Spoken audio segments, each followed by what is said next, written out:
ನಮಸ್ಕಾರ TV9 ಡಿಜಿಟಲ್ಗೆ ಸ್ವಾಗತ. ನಾನು ಸಹದೇವ್ ಮಾನೆ. ಇವತ್ತು ನಾನು ನಿಮಗೆ ಹೇಳ್ತಾ ಇರುವಂತಹ ಸ್ಟೋರಿಯನ್ನು ಕೇಳಿದರೆ ನೀವು ಕೂಡ ಒಂದು ಕ್ಷಣ ಬೆಚ್ಚಿ ಬೀಳ್ತೀರಿ. ಅದರಲ್ಲೂ ಮುಖ್ಯವಾಗಿ ಹೀರೋ ಹೋಂಡಾ ಸ್ಪ್ಲೆಂಡರ್ ಮತ್ತು ಡಿಲಕ್ಸ್ ಸೇರಿದಂತೆ ಬೈಕ್ಗಳನ್ನು ಬಳಕೆ ಮಾಡುವಂತಹ ಎಲ್ಲರೂ ಕೂಡ ಈ ಒಂದು ಸ್ಟೋರಿಯನ್ನು ಕೇಳಲೇಬೇಕು. ಯಾಕಂತಂದರೆ ಅಂಥದ್ದೊಬ್ಬ ಖತರ್ನಾಕ್ ಖದೀಮನನ್ನು ಈಗ ಕಿತ್ತೂರು ಠಾಣೆ ಪೊಲೀಸರು ಅರೆಸ್ಟ್ ಮಾಡಿರುವಂಥದ್ದು. ಬೆಳಗಾವಿ ಜಿಲ್ಲೆಯ ಕಿತ್ತೂರು ಠಾಣೆಯ ಇನ್ಸ್ಪೆಕ್ಟರ್ ಶಿವಾನಂದ, ಅದರ ಜೊತೆಗೆ PSI ಸೇರಿದಂತೆ ಅವರೆಲ್ಲ ಸಿಬ್ಬಂದಿಗಳು ಅತಿ ದೊಡ್ಡ ಕಾರ್ಯಾಚರಣೆಯನ್ನು ನಡೆಸಿ ಒಂದಲ್ಲ ಎರಡಲ್ಲ ಬರೋಬ್ಬರಿ 43 ಬೈಕ್ಗಳನ್ನು ಜಪ್ತಿ ಮಾಡಿಕೊಂಡಿರುವಂಥದ್ದು. ಬೆಳಗಾವಿ ಜಿಲ್ಲೆಯಾದ್ಯಂತ ಏನು ಒಂದು ಹಂತದಲ್ಲಿ ಅತಿ ಹೆಚ್ಚು ಬೈಕ್ಗಳ ಕಳ್ಳತನ ಆಗ್ತಾಯಿದ್ವು. ಅದರಲ್ಲೂ ಮುಖ್ಯವಾಗಿ ಕಿತ್ತೂರು ಮತ್ತು ಖಾನಾಪುರ ಭಾಗದಲ್ಲೇ ಹೆಚ್ಚು ಬೈಕ್ಗಳು ಕಳ್ಳತನ ಆಗ್ತಾಯಿದ್ವು. ಸೊ ಇದು ಒಂದು ಹಂತದಲ್ಲಿ ಪೊಲೀಸರ ನಿದ್ದೆಗೆಡಿಸಿತ್ತು, ಪೊಲೀಸರಿಗೂ ಕೂಡ ಒಂದು ತಲೆನೋವಾಗಿ ಮಾರ್ಪಟ್ಟಿತ್ತು. ಸೊ ಈ ಒಂದು ಪ್ರಕರಣವನ್ನು ಗಂಭೀರವಾಗಿ ಪರಿಗಣಿಸಿದಂತಹ ಪೊಲೀಸರು, ಅದರಲ್ಲೂ ಮುಖ್ಯವಾಗಿ ಬೆಳಗಾವಿಯ SP K ರಾಮರಾಜನ್ ಅವರು ಒಂದು ನಿರ್ದೇಶನವನ್ನು ನೀಡಿರ್ತಾರೆ. ಕಿತ್ತೂರು ಠಾಣೆಯ ಇನ್ಸ್ಪೆಕ್ಟರ್ ಶಿವಾನಂದ್ ಅವರಿಗೆ ಈ ಒಂದು ಬೈಕಿನ ಏನು ಕೇಸ್ ಸಂಬಂಧಪಟ್ಟಂತೆ ಒಂದು ಕಾರ್ಯಾಚರಣೆ ನಡೆಸೋಕ್ಕೆ ಮಾರ್ಗದರ್ಶನವನ್ನು ಕೊಡ್ತಾರೆ. ಸೊ ಆ ಒಂದು ಮಾರ್ಗದರ್ಶನ ಹಿನ್ನೆಲೆಯಲ್ಲಿ ಈಗ ಕಳೆದ 2 ತಿಂಗಳಿಂದ ನಿರಂತರವಾಗಿ ಬೈಕ್ ಕಳ್ಳನ ಬೆನ್ನು ಬಿದ್ದಂಥ ಪೊಲೀಸರು ಈಗ ಯಶಸ್ವಿಯಾಗಿ ಕಾರ್ಯಾಚರಣೆ ನಡೆಸುವುದರ ಜೊತೆಗೆ 43 ಬೈಕ್ಗಳನ್ನು ಜಪ್ತಿ ಮಾಡಿಕೊಂಡಿರುವಂಥದ್ದು. ಅಷ್ಟಕ್ಕೂ ಈ ಖದೀಮ ಯಾರು ಅನ್ನುವಂಥದ್ದನ್ನು ನೋಡೋದಾದರೆ ಬೆಳಗಾವಿ ಜಿಲ್ಲೆಯ ಖಾನಾಪುರ ತಾಲೂಕಿನ ನಿಡಗಲ್ ಗ್ರಾಮದ ನಾರಾಯಣ್ ಕದಮ್ ಅನ್ನುವಂತಹ ಈತ ಏನು ಬೈಕ್ ಕಳ್ಳತನ ಮಾಡುವುದನ್ನೇ ತನ್ನ ವೃತ್ತಿಯನ್ನಾಗಿ ಮಾಡಿಕೊಂಡಿದ್ದ. ಸುಮಾರು 2-3 ವರ್ಷದ ಅವಧಿಯಲ್ಲಿ ಇಷ್ಟೆಲ್ಲ ಬೈಕ್ಗಳನ್ನು ಕಳ್ಳತನ ಮಾಡಿದ್ದ. ಹಾಗಿದ್ರೆ ಕಳ್ಳತನ ಮಾಡಿದಂತಹ ಬೈಕ್ಗಳನ್ನು ಏನು ಮಾಡ್ತಾ ಇದ್ದ ಅನ್ನುವಂಥದ್ದನ್ನು ಕೂಡ ಇಲ್ಲಿ ನೋಡಿದರೆ ಇದು ಒಂದು ಇಂಟ್ರೆಸ್ಟಿಂಗ್ ವಿಚಾರನೆ. ಯಾಕಂದರೆ ಸಹಜವಾಗಿ ಕಳ್ಳತನ ಮಾಡಿದಂತಹ ಬೈಕ್ಗಳನ್ನು ಮಾರಾಟ ಮಾಡಬೇಕಂತಂದರೆ ಅದಕ್ಕೆ ಬೇಕಾದಂಥ ದಾಖಲೆಗಳು ಬೇಕಾಗತ್ತೆ. ಆದರೆ ಈತ ಯಾವುದೇ ದಾಖಲೆಗಳಿಲ್ಲದೆ ಸುಲಭವಾಗಿ ಬೈಕ್ಗಳನ್ನು ಮಾರಾಟ ಮಾಡ್ತಾ ಇದ್ದ. ಸೊ ಮೊದಲನೇದಾಗೆ ಬೈಕ್ ಒಂದು ವೇಳೆ ಪೊಲೀಸರು ಎಲ್ಲಿಯಾದರೂ ಸಂಚಾರಿ ಪೊಲೀಸರು ಬೈಕ್ಗಳನ್ನು ಹಿಡಿದಂಥ ಸಂದರ್ಭದಲ್ಲಿ ಸೊ ಅವರಿಗೆ ಕದ್ದಂಥ ಬೈಕ್ಗಳು ಸಿಗಬಾರ್ದು ಅನ್ನುವಂಥ ಕಾರಣಕ್ಕಾಗಿ ಬೈಕಿನ ನಂಬರ್ ಪ್ಲೇಟ್ಗಳನ್ನು ಬದಲಾಯಿಸ್ತಾ ಇದ್ದ. ಅದರ ಜೊತೆಗೆ ಬೈಕಿನ ಚೆಸ್ಸಿ ನಂಬರನ್ನು ಕೂಡ ಬದಲಾಯಿಸ್ತಾ ಇದ್ದ.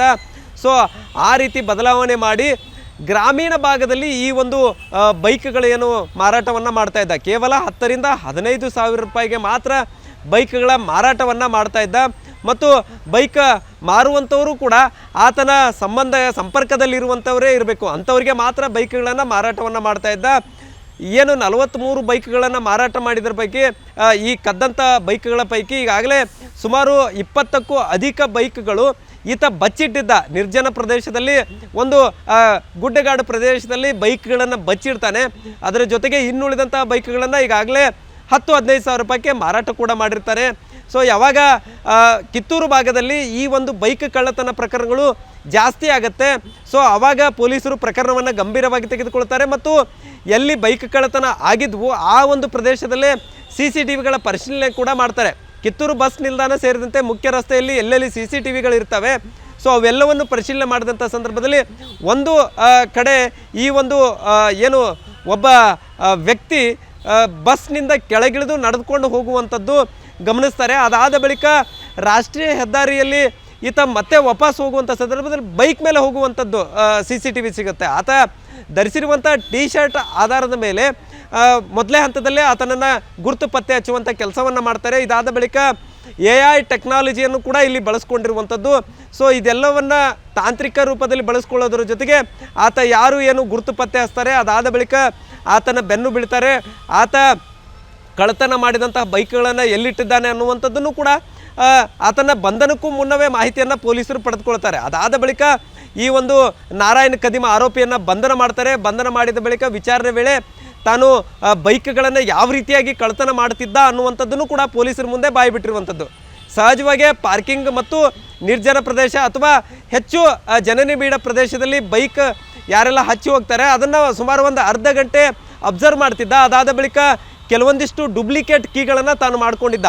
ಸೊ ಆ ಕೀಗಳನ್ನು ಬಳಸ್ಕೊಂಡು ಯಾವ ಬೈಕ್ ಸ್ಟಾರ್ಟ್ ಆಗುತ್ತೆ ಅಂಥ ಬೈಕನ್ನು ಕ್ಷಣಾರ್ಧದಲ್ಲೇ ಎಗರಿಸ್ಕೊಂಡು ಪರಾರಿ ಆಗ್ತಾ ಇದ್ದ. ಹೀಗೆ ಕದ್ದಂಥ ಬೈಕನ್ನು ಸುಮಾರು 2-3 ತಿಂಗಳು ಎಲ್ಲೂ ಕೂಡ ಮಾರಾಟ ಮಾಡ್ತಿರಲಿಲ್ಲ. ಕೆಲವೊಮ್ಮೆ 6-6 ತಿಂಗಳವರೆಗೂ ಕೂಡ ಆ ಬೈಕ್ಗಳನ್ನು ಮಾರಾಟ ಮಾಡದೆ ನಿರ್ಜನ ಪ್ರದೇಶದಲ್ಲಿ ಬಚ್ಚಿಡುವಂಥ ಕೆಲಸವನ್ನು ಮಾಡ್ತಾ ಇದ್ದ. ಸೊ ಯಾವಾಗ ಬೈಕು ಕಳ್ಳತನ ಆಗಿದೆ ಅನ್ನುವಂಥದ್ದು ಕದ್ದ ಏನು ಬೈಕಿನ ಮಾಲೀಕ ಮರಿತಾನೆ ಬೈಕನ್ನು, ಅಂಥ ಸಂದರ್ಭದಲ್ಲಿ ಗ್ರಾಮೀಣ ಪ್ರದೇಶದಲ್ಲಿ ಹೆಚ್ಚಾಗಿ ಬಳಕೆ ಅಂದರೆ ಸಿಟಿಗೆ ಬಾರದಂತಹ ವ್ಯಕ್ತಿಗಳನ್ನು ಟಾರ್ಗೆಟ್ ಮಾಡಿಕೊಂಡು ಈತ ಬೈಕ್ಗಳನ್ನು ಮಾರಾಟ ಮಾಡ್ತಾ ಇದ್ದ. ಅದು ಕಡಿಮೆ ದರಕ್ಕೆ ಮಾರಾಟವನ್ನು ಮಾಡ್ತಾ ಇದ್ದ. ಸೊ ಇಷ್ಟೆಲ್ಲ ಮಾಡ್ತಾ ಇದ್ದಂಥ ಆರೋಪಿ ಇದೀಗ ಪೊಲೀಸರ ಕೆಡ್ಡಾಗೆ ಬಿದ್ದಿರುವಂಥದ್ದು. ಸುಮಾರು 43 ಬೈಕ್ಗಳು ಏನು ಜಪ್ತಿ ಆಗಿದ್ದಾವೆ, ಅವು ಕೋರ್ಟ್ ಪ್ರೊಸೀಜರ್ ಮೂಲಕ ಆಯಾ ಸಂಬಂಧಪಟ್ಟ ಮಾಲೀಕರಿಗೆ ಬೈಕ್ಗಳನ್ನು ತಲುಪಿಸಲಾಗುತ್ತೆ. ಆದರೆ ಇಲ್ಲಿ ಇನ್ನೊಂದು ಇಂಟ್ರೆಸ್ಟಿಂಗ್ ವಿಚಾರ ಏನಂತಂದರೆ, ಸೊ ಇಷ್ಟೆಲ್ಲ ಕಾರ್ಯಾಚರಣೆಯಲ್ಲೂ ಕೂಡ ಒಬ್ಬನೇ ವ್ಯಕ್ತಿ ಮಾಡಿದ್ದ, ಅಂದರೆ ಒಬ್ಬನೇ ವ್ಯಕ್ತಿ ಈ ಬೈಕ್ಗಳನ್ನು ಕಳ್ಳತನ ಮಾಡಿದ್ದ ಅನ್ನುವಂಥದ್ದು ಇನ್ನೊಂದು ಇಂಟ್ರೆಸ್ಟಿಂಗ್ ವಿಚಾರ. ಸದ್ಯ ಈಗ ಪೊಲೀಸರು ಕೂಡ ಈಗ ಆರೋಪಿಯನ್ನು ಬಂಧಿಸಿ ಹಿಂಡಲ್ಗ ಜೈಲಿಗೆ ಕಳಿಸುವಂಥ ಕೆಲಸವನ್ನು ಮಾಡಿದ್ದಾರೆ. ಮತ್ತೊಂದು ಕಡೆ ನಿರಾಳ ಕೂಡ ಆಗಿರುವಂಥದ್ದು. ಇನ್ನೊಂದು ಕಡೆ ಏನು 2-3 ವರ್ಷದ ಹಿಂದೆ ಬೈಕ್ ಕಳುವಾಗಿದ್ದ ಮಾಲೀಕರೇನಿದ್ರು ಅವರು ಕೂಡ ಇದೀಗ ತಮ್ಮ ಬೈಕ್ ಸಿಗ್ತಾ ಇದೆ ಅನ್ನುವಂತಹ ಸಂತಸ ಅವರಲ್ಲಿ ಮೂಡಿರುವಂಥದ್ದು.